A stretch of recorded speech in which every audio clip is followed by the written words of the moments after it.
Did you know that some secrets are so heavy, they take an entire lifetime to carry? I'm about to share a story that destroyed everything I thought I knew about my marriage. By the end of this, you'll understand why the last words my wife spoke changed my entire world. And I promise you, this isn't what you're expecting. My name is Robert, and for 41 years, I thought I had the perfect marriage. It was March 15th, 2023, a Tuesday, the kind of grey, unremarkable day that you'd normally forget about 5 minutes after it's over. But this Tuesday I'll remember until the day I die. Because that's the day my wife, Sarah, took her last breath, and the day she finally told me the truth.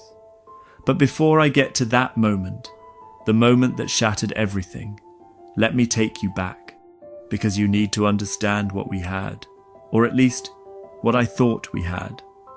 Sarah and I met in 1981. I was 24, working at a hardware store, and she walked in looking for paintbrushes. I still remember exactly what she was wearing, a yellow sundress with white flowers. Her laugh, God, her laugh could light up the darkest room. We got married 6 months later. Everyone said we were rushing, but when you know, right? Wrong. For 4 decades, we did everything together.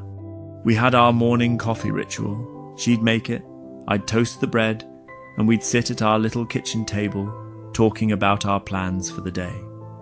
We had 3 beautiful children, Michael, Jennifer, and Thomas. We had grandchildren. We had inside jokes that nobody else understood. We finished each other's sentences. People would stop us in the grocery store and say, "You two are relationship goals." I believed it all. Stay with me, because what happened in that hospital room, it's going to make you question everything you think you know about love and honesty. So there I was, sitting beside her bed in room 304 of St. Mary's Hospital, pancreatic cancer, stage 4. The doctors had given her 3 months, but Sarah, stubborn as always, made it to 5. The machines were beeping softly, that rhythmic sound that becomes the soundtrack to your worst nightmares. Her hand in mine felt so small, so fragile. This woman who had been my rock, my partner, my everything. She was slipping away. "Robert," she whispered. Her voice was barely there. I had to lean in close to hear her. "I'm here, honey. I'm right here."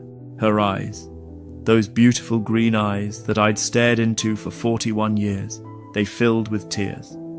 I need to tell you something before I go. I can't take this with me." I squeezed her hand gently. "You can tell me anything, Sarah. You know that." That's when she said the words that would haunt me forever. "I was unfaithful to you." I want you to imagine this for a second. You're sitting there, holding the hand of the person you've loved for over 4 decades. The person who you thought you knew better than anyone in the world. And they just dropped a bomb that obliterates your entire reality. I actually laughed. Not because it was funny, but because my brain couldn't process it. It had to be the morphine talking, right? The cancer spreading to her brain, making her confused. "Sarah, honey, you're not thinking clearly. It's okay. No."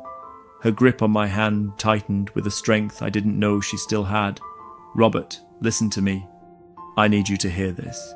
It was 1985. You were away. That work conference in Denver. Remember?" I remembered. It was a 2-week training program. The longest we'd been apart since we got married. Michael was 3 years old. Jennifer was just a baby. There was a man, a neighbor, David Henderson. I knew exactly who she was talking about.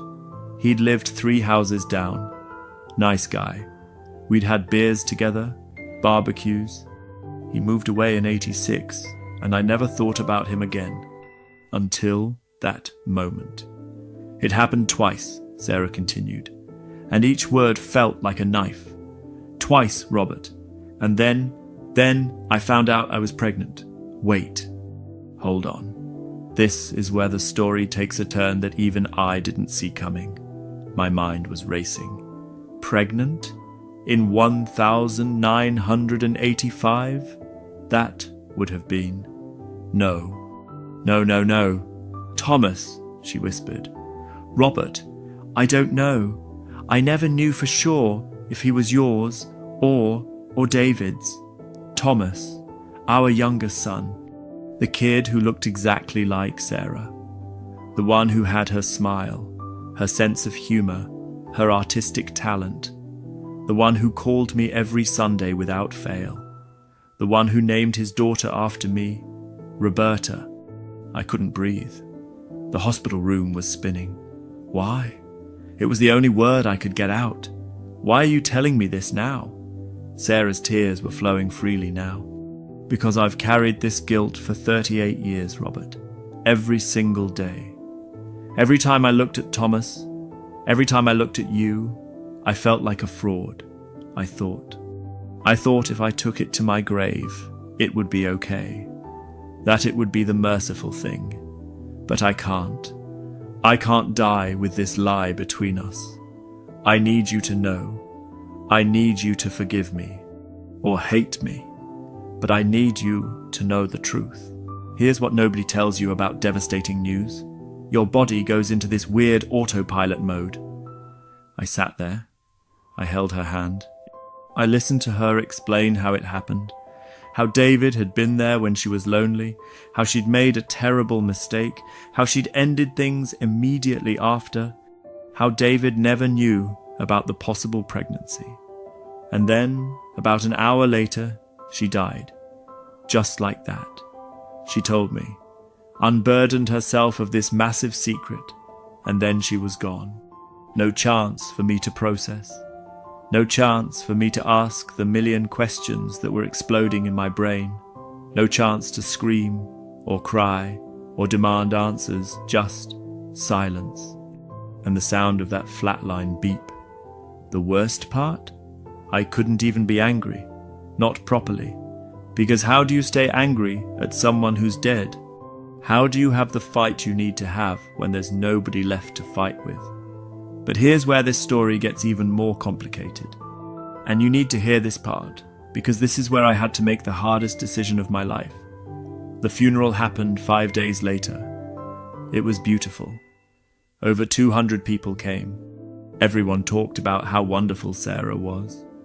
What an amazing wife, mother, grandmother, how she volunteered at the library, how she always had cookies for the neighborhood kids, how she and I were the perfect couple. And I stood there, nodding, smiling, accepting condolences dying inside. Thomas gave a eulogy. My son, or was he, stood up there and talked about how Mom had always supported his dreams, how she'd driven him to art classes every Saturday for 10 years, how she'd believed in him when nobody else did, how the love between his parents had shown him what marriage should look like. I wanted to vomit. After the funeral, after everyone left, after the casseroles had been dropped off and the flowers had started to wilt, I sat alone in our house. Our house. The house where we'd raised our family. Where we'd celebrated birthdays and Christmases and anniversaries. Where every room held a memory that now felt like a lie. And I had to decide, do I tell Thomas?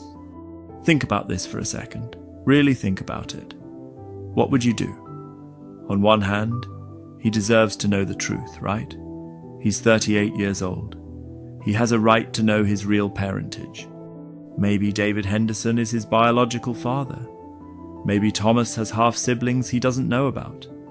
Maybe there are medical history issues he should be aware of. But on the other hand, what would it accomplish? David's been gone for decades. I looked him up. He died in 2019. Thomas has known me as his father his entire life. We have a good relationship. A great relationship, actually. Why would I destroy that? Why would I make him question his entire identity, his entire childhood, everything he thought he knew about his family? And here's the really twisted part. I realized I was angry at Sarah for putting me in this position. She got to confess, got to clear her conscience, and then she died. She left me holding this grenade with the pin pulled, and I'm the one who has to decide whether to throw it or not. I spent 3 months wrestling with this. 3 months of barely sleeping. 3 months of looking at Thomas and wondering, does he have David's nose? His hands? Or is that all Sarah? Or is it mine? I did something I'm not proud of. I secretly collected DNA samples.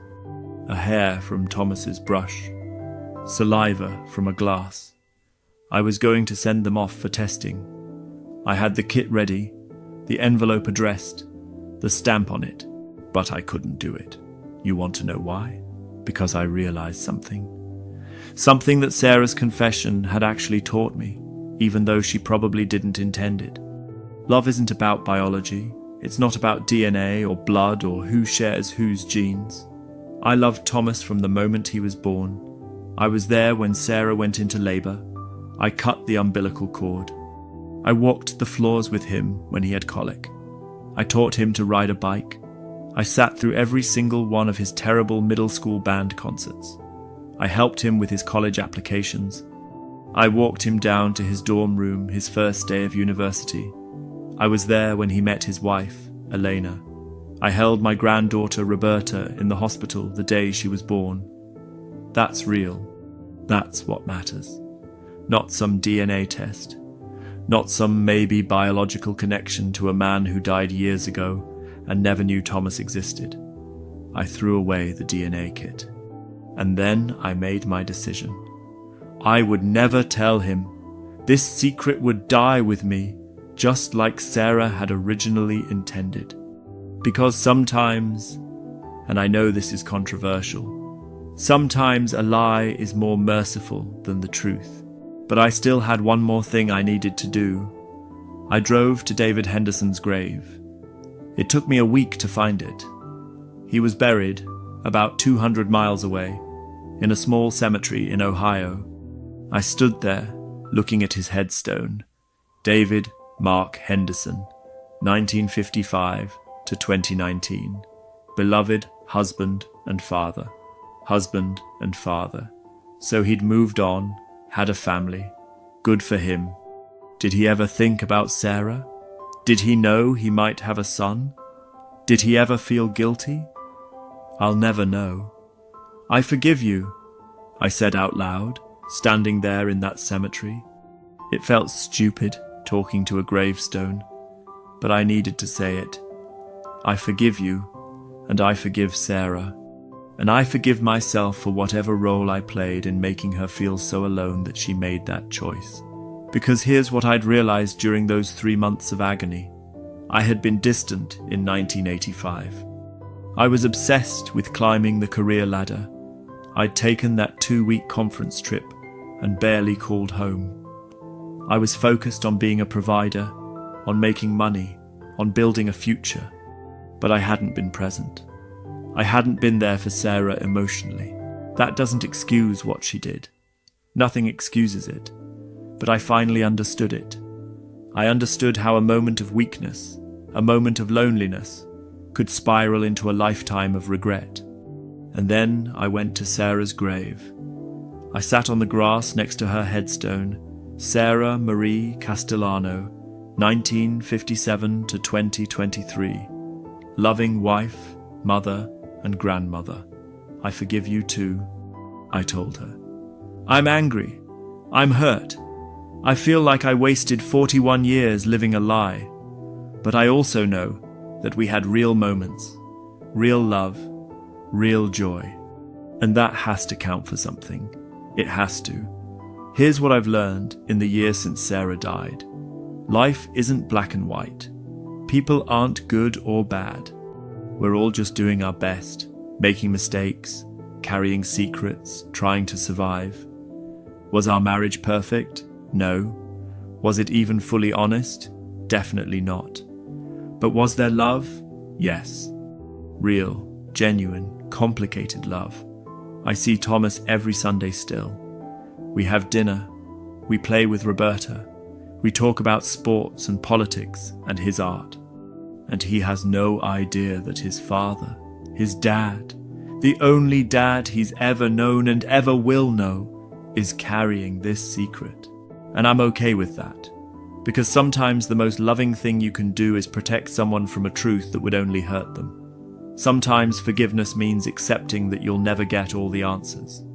Sometimes moving forward means making peace with the past, even when the past is messy and painful and unfair. Sarah's last words changed everything. She was right about that, but not in the way she probably thought. They didn't destroy our marriage or my love for our family. They complicated it, yes. They added layers of pain and confusion and doubt.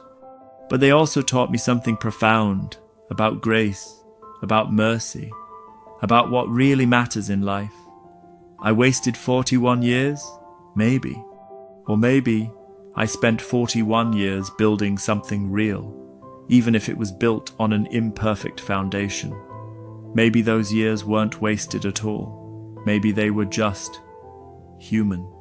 I'll never know if Thomas is biologically mine, and I've made peace with that. Because biology doesn't make you a father. Love does. Presence does. Showing up every single day does. So, if you're watching this and you're carrying a secret, or you've been betrayed, or you're trying to figure out if you should reveal a truth that might hurt someone, I can't tell you what to do. Every situation is different, but I can tell you this. Consider the consequences carefully. Consider whether the truth will heal or just wound. Consider whether confession is about the other person's well-being or just your own need to feel better. Sarah needed to confess. She needed to clear her conscience before she died, and I understand that now.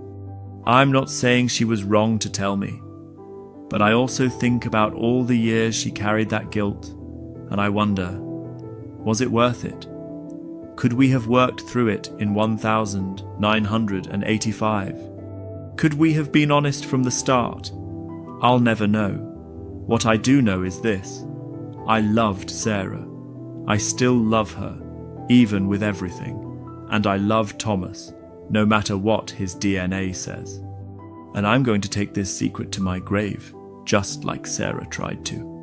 Because some truths don't set you free. Some truths just rearrange the prison you're already in. And sometimes that's okay.